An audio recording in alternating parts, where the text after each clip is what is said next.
Oh boy, I see green again in the meter. So that means that I think everything is working. There are no viewers. There are 0. That's okay. All right. So now I am going to test out the keyboard over here. It is plugged in, and I have just changed it to 16 tone equal temperament. Ooh, waiting on those views to roll in. It crosses the 10 mark or whatever. Okay, good. So I've got these keys here. Let's see. Okay. Now because the audio cut out on that last stream, I'm just trying to I just dragged the window really small. I'm trying to get it so I can always see the little green meter. So if it does anything insane and stupid, I can just be like, oh, that was the moment when it just decided that my audio input wasn't my audio input anymore, which isn't great. Okay, so, all right, here we go. In fact, I can even, oh, no, I can't. All right, let's plug this in. And plugging that in. And plugging this in. Come on. All right, there's sometimes these two little plugs that like to fall out. So now, there we go. Let's take a look. And I have everything tuned to 16 TET. So,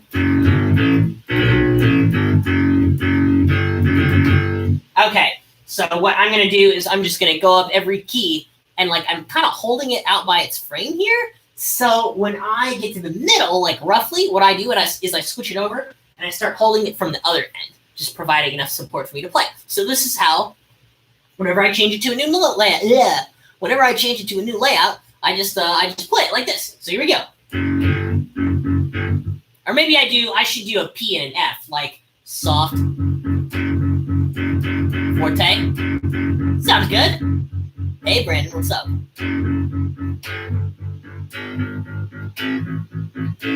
Because some of the keys are velocity sensitive and some aren't. Well, I mean, they are, but some of them are worse.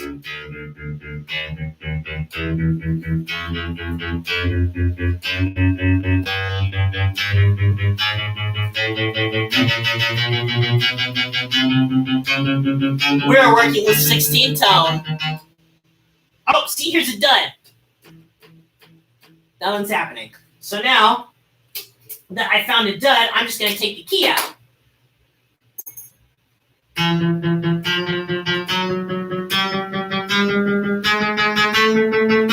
All right, and this is close enough past the middle. So now I'm going to switch it.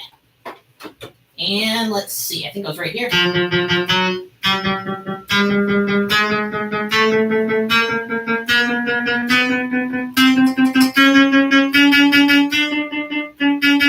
This key works, but it's crappy. I'm trying to play piano, and it just plays forte slightly later. So good example of how this is totally not perfect. The keyboards that I'm playing on, the action is just wildly inconsistent. And there's clacking too, which Jacob Barton once complained about in a video. Oh boy, that's fun. That's a sticky key. That won't do. So let's take that key out. I guess this is because it's a D key next to a B key. And that is my mistake. So we're going to grab an A key. And now we're going to kill two birds with one stone. We're taking this D out. And now we're putting the A in from the dud key spot, hoping that the dud key will behave in its new spot, and then we're going to put that fresh A key over here. So that will probably fix both problems. I hope. Let's figure it out. Okay, there we go. We'll just put a spring in. And dang it did that thing that it isn't supposed to do where it falls in. Okay. They also like to roll around. Oh, God. Oh, no. Okay. Ah, this is stupid. So now I have to go spring hunting. Okay. Oh, wait. Is that it right there? No, it's not. Okay. Well, Maybe if I take this cover off, it'll just be right there. Yep. So sometimes the springs are really hard to grab. You'd think they'd be easy, but they always slip out of your fingers. It's very frustrating. And it doesn't get less frustrating. Okay, great. This is definitely a glimpse into some of the hassles that can happen when you're putting a keyboard together. Okay. Okay, we're back. Okay, here we go. And the audio is still working because the meter's green. Isn't that great? Okay, here we go. Oh, sorry, dud key works now. And this key, doesn't have the spring in because I just got it back. So I still have to put that in. Here we go. Oh, I think somebody had a question about whether I made these keys myself. I did not. I bought a Korg IS-50, and it has Korg keys, which are just like the M-Audio key stations that people often have that Elaine uses to make her keyboards. So Ball State was throwing a keyboard in the trash because the electronics didn't work, and it just had all those keys there. And so I got it all for free and have been mixing and matching these. Now, the ones that I got from Ball State, they're not perfect because even though they fit in the same way, there's this under part here, and it's like you can see that I've shaved the plastic off very poorly. I didn't even use it with power tools. I just used like a kitchen knife, and like there's just this extra little height on the M-Audio models that I just had to cut off to make it exactly like the ones on the IS-50. So it works well enough that the keys still play from this other model. So I can mix and match the two models so that I have enough keys. So that's the idea. I've never run into a layout where I didn't have the keys necessary. Okay, so now I'm going to hold this up. So we got our dud to work.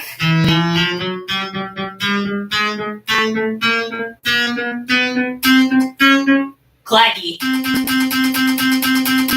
There's actually one key, and I think it's this one, where the pressure pad on the inside has broken entirely. So the previous owner like stuck in like a little metal piece that technically holds the key, like the plastic part, but it's so tiny that it jiggles and clacks no matter what key plays it. So that's why that key is clacky.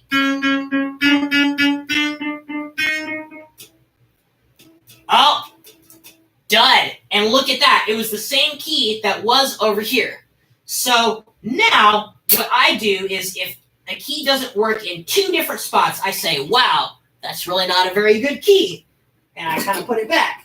And now I'm going to try this other A key that I was holding up to the camera earlier and hope that works. Come on, A key.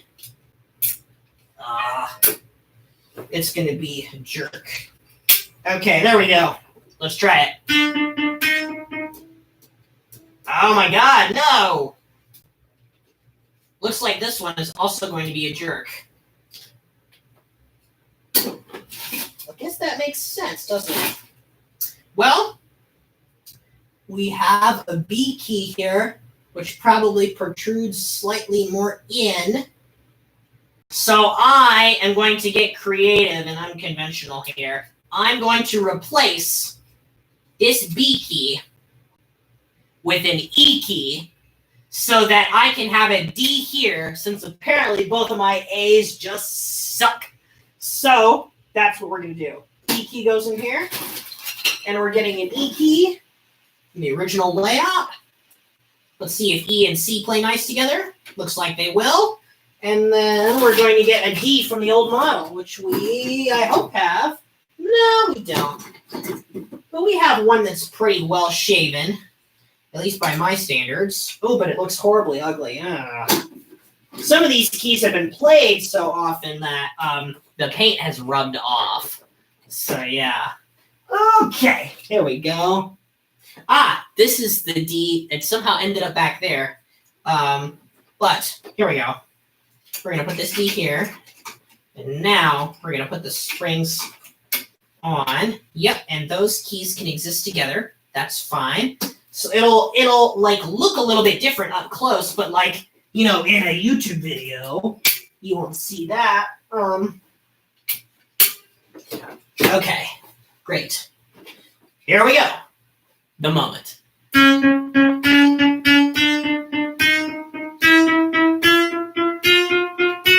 Yay! We did it! Oh no! Another sticky key. That's interesting. That's an E and an F. So they should be fine. What is going on? Oh, I'll bet it's because there's a D key here instead of a G key. So we're going to replace that. Ooh, and that means that this D key that looks really ugly, because look at how ugly this key is. I'm going to show you. It's just filthy. Oh, no. Look at that. It looks like someone tried to wax it. It's just bad. So, I mean, it plays well, but it looks terrible. So now we've got a D here, and we're going to grab a G. No G's from the old model. Of course, because all those middle keys that tend to be extra use up a lot of G's and A's. So there tend to not be extra G's, A's, or D's in these labs when I make things, almost ever. You have an abundance of C's, E's, F's, and B's, and then the G's and A's and D's run out really quickly. And the D's run out the fastest since they're actually symmetrical. Okay, here we go. So this should make the F key work. Okay, so now we just need this one key to work, and then we've got the entire thing created. Yes! All right, so now there is a full Madeline 9 keyboard waiting for my fingers, and I could not be more excited. So now what we do is, now that we've tested all the keys and we make sure that they work, we power off the keyboard. We unplug everything, because when we take the cover off, the cover itself is on top of the plugs. So the plug would hold the cover in place if we tried to take the cover off. So now, scoot this forward a little bit, lift up, and as I take it over, I like to hold just one key down really hard so that the keyboard doesn't fall off there. And then I'll stick this in here. And now we find the screws that we took out earlier. And then get ready to put those back in. There we go. Ooh, we've got an awesome question there. Okay, let's see. I'm new and just joined. 2 questions. How do you program the keyboard? Are the contacts evenly spaced? You got yourself an excellent question there. And number 1 is a cheat. I don't actually program the keyboard itself. I am only using MIDI into the computer. Now, if I were very cool and analog, I would somehow reprogram the MIDI from this keyboard itself to go out through speakers so that I didn't need a computer. You can do that with the HPi box. I am quite sure Brendan Burns has used it, and I've heard of many other people who have. So you could do that, but I don't. I just plug it into the computer, and I use the synthesizer in my computer. The second thing, let's see. Oh, are the contacts below the keys evenly spaced so you can put in any possible layout? This is a question that Elaine Walker has written about extensively, because I thought the answer to that question was yes for years. And then I met Elaine Walker in 2018, and she told me that it in fact was not true. So I think it's possible that in M audio keyboards, the contact spacing is a little bit more uneven, but when I rearrange the keys here, I notice slight bits and gradations of unevenness, but it's so close to even that it can work. It's just that it makes the action bad. So that is the answer to that question, is no, they are not evenly spaced, but they are close to evenly spaced in this keyboard, close enough that it will work, but it will also make the action bad because of the unevenness. And then as for other keyboards like the M Audio, I'm not sure if the contact spacing is more exaggerated. So it might actually be a lot harder. to do it in those kinds of keyboards. So yeah. All right, here we go. Now I get to plug this in and figure out some Easley Blackwood etude. So this will be very fun. I kind of can't wait. It's definitely not the first thing on my list that I'm supposed to be doing right now, but that's okay. Yeah, you're welcome. Of course, I love answering questions. Okay. All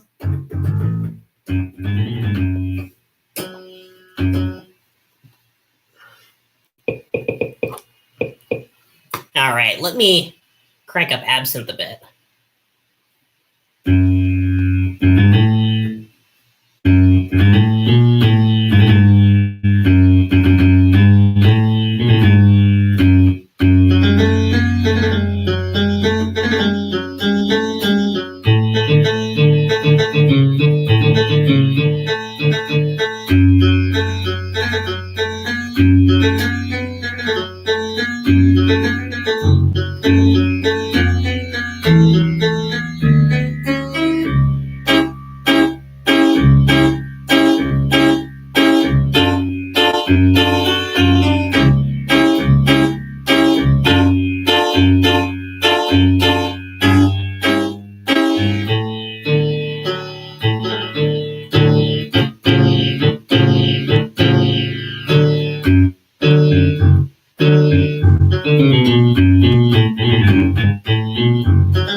We learned our lesson with thirds, huh?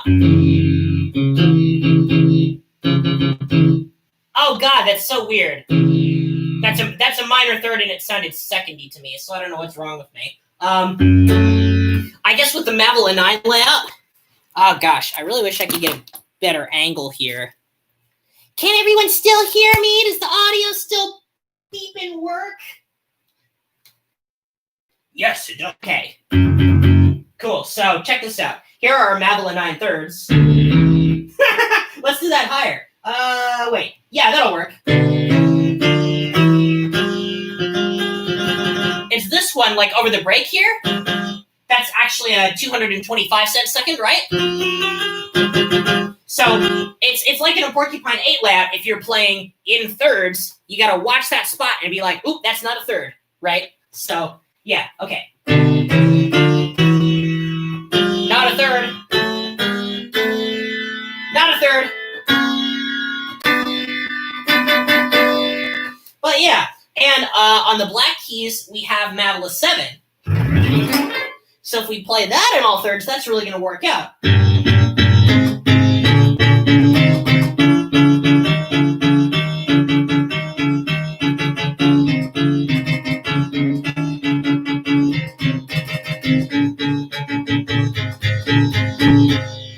Let's see. What's the best scale using just the whites? Well, if you've got just the whites, that's a Mavila 9 scale.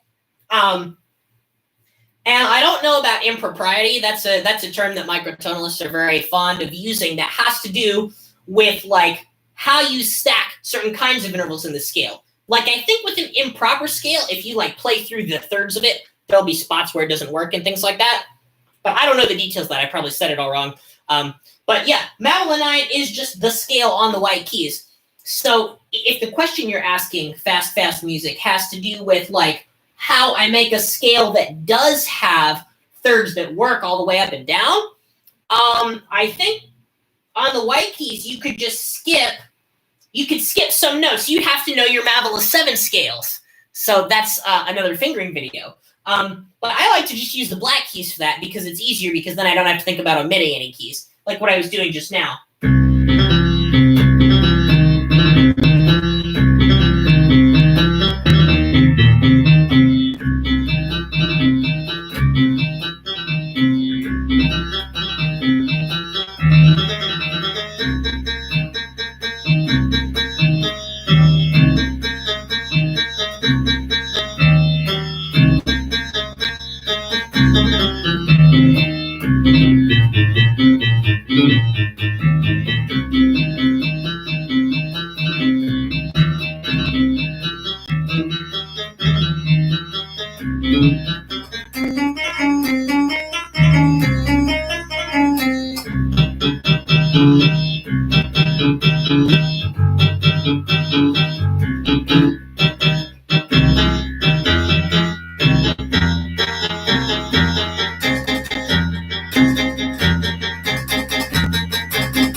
Ah, damn.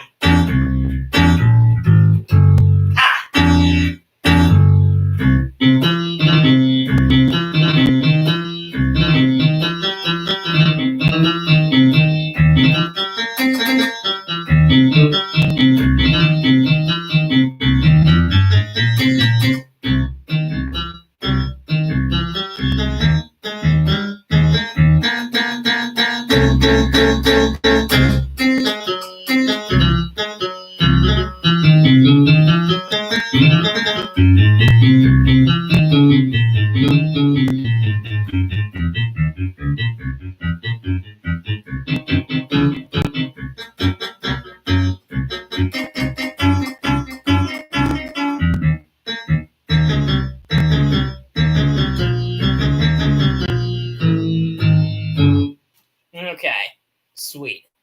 There's some random improv for you. Well, that really sounds nice with the bass piano sound, doesn't it? Yeah.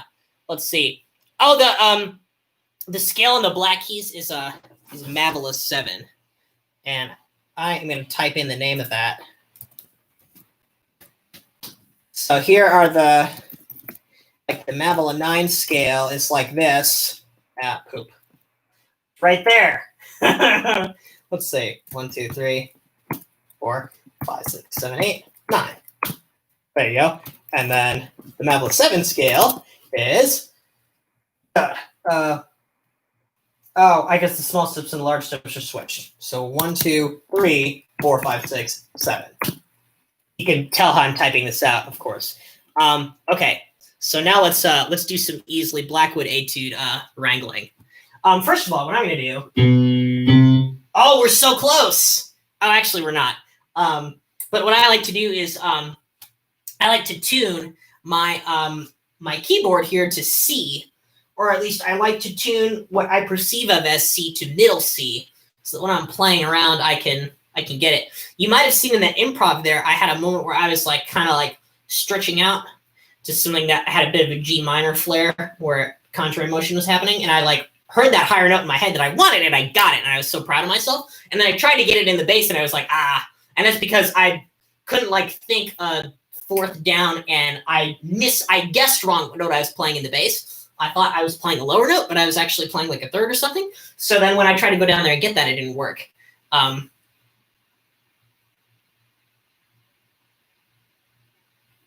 Okay, great. Let's see. It is getting a little bit late, so I'm going to end this stream, but this has been fun, everyone. I always love documenting a good keyboard switch. I don't know when these things will go live on my YouTube channel or what they'll even be called, and I'm sure there's lots we can talk about, but yeah, thanks for stopping by. I'll be working diligently on the Easily Blackwood etude. Remember, for every 10 patrons I get over on the Now and Zen Patreon account, I arrange a new Easily Blackwood etude. So this is our third one so far. So hopefully we can get them all. So thanks, everybody. Really appreciate you hanging out with me. Bye-bye.